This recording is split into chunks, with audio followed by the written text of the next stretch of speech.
Hi everyone, it's Janet here from Wreaking More Joy. I am in a very different place from where I usually am. I'm house sitting for my brother and visiting family at the moment.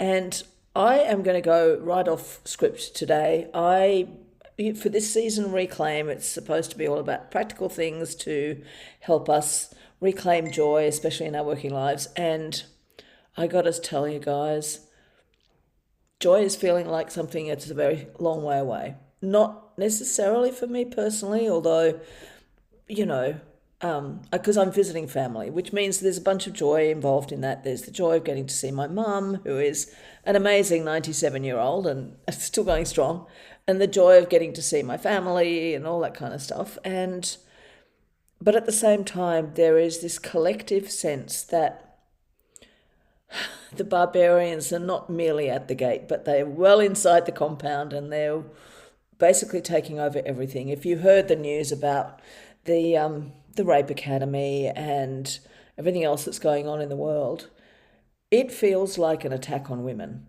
Let's just call it what it is. I mean, it's in a way, and thank you to my friend and colleague Lisa Hayes for this perspective, which we've been chatting about lately.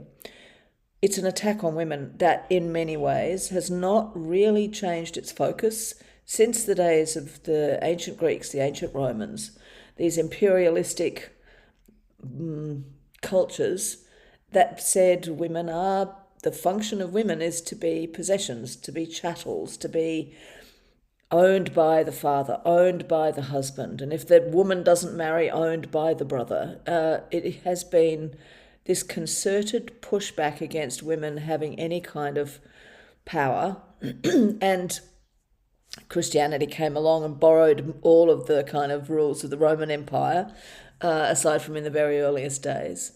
And this attack, it is relentless, and it's getting consistently louder and louder and louder and louder. And we know that the reason that the reason I'm so passionate about reclaiming our joy, specifically in the context of working life, because that is an area where we are particularly vulnerable to these psychological attacks. In the workplace, they show up much more loudly than they probably do in other areas of our life, although I don't know that that's true anymore. But anyway, it's an area that I have always been really interested in.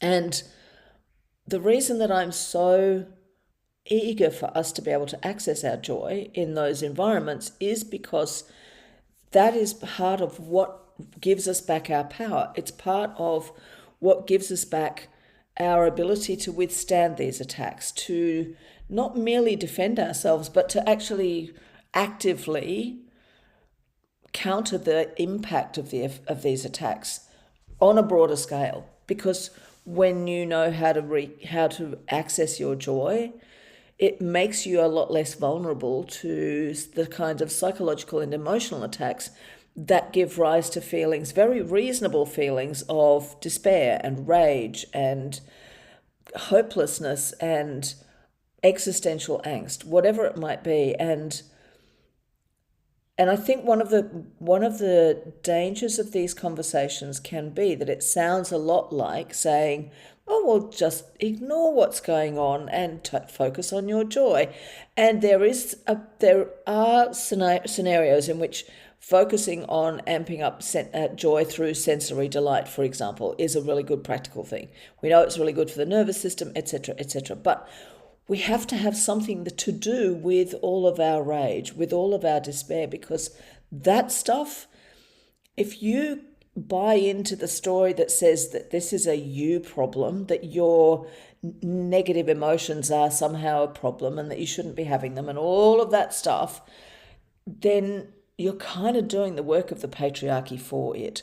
Not on purpose. This is not, God knows I'm not blaming anybody for any of this because I've done it myself. But there is a sense where we need to find ways to be able to vent, to be able to express that rage.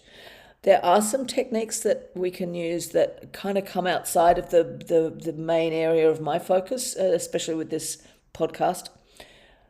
But there are some things that are really practical. And I think the first thing to do is just acknowledge it. Acknowledge that if you are feeling a sense of it's all too hard, I don't know what to do, confusion, rage, despair, any of those things, the very first thing I'm going to say to you is please recognize, really witness the extent to which these concerted attempts and efforts by various sections of the patriarchy are targeting our joy, targeting our sense of power, targeting who we are, fundamentally targeting who we are and what we thought we could trust. The news about the Rape Academy was particularly disturbing, regardless of what the actual numbers are. One person signing up to find out how to drug the person they are supposed to love and honor and respect.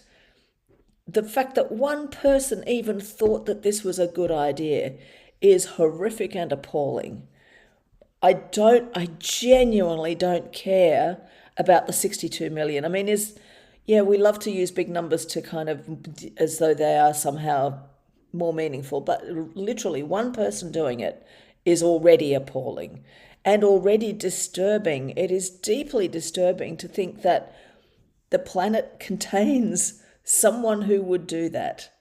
And of course, it makes us all take on board this sense of, well, what if it were me? If that's happening to a woman out there, what if it were to happen to me?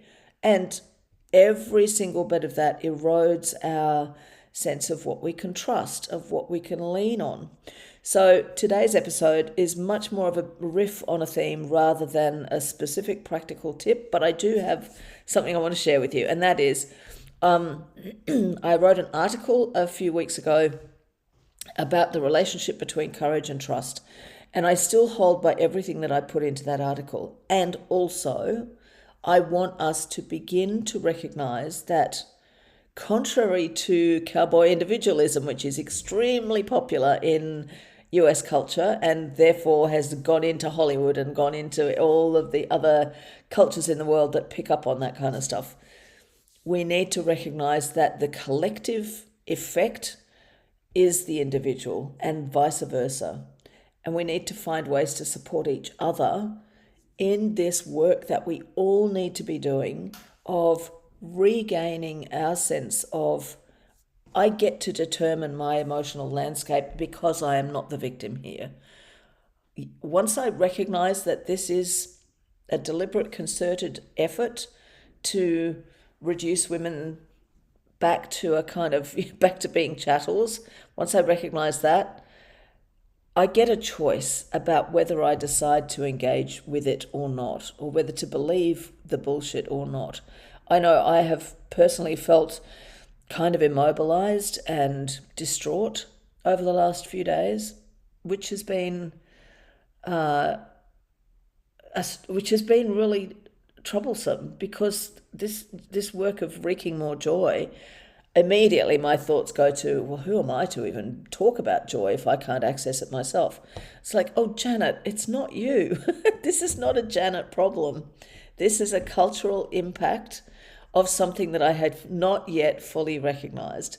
And now that I have, I can point my rage and my despair and my hopelessness and my sense of disempowerment, I can point all of that where it belongs. I can place it firmly on those within the patriarchal system who are doing their level best to push women out of any kind of sense of their own power.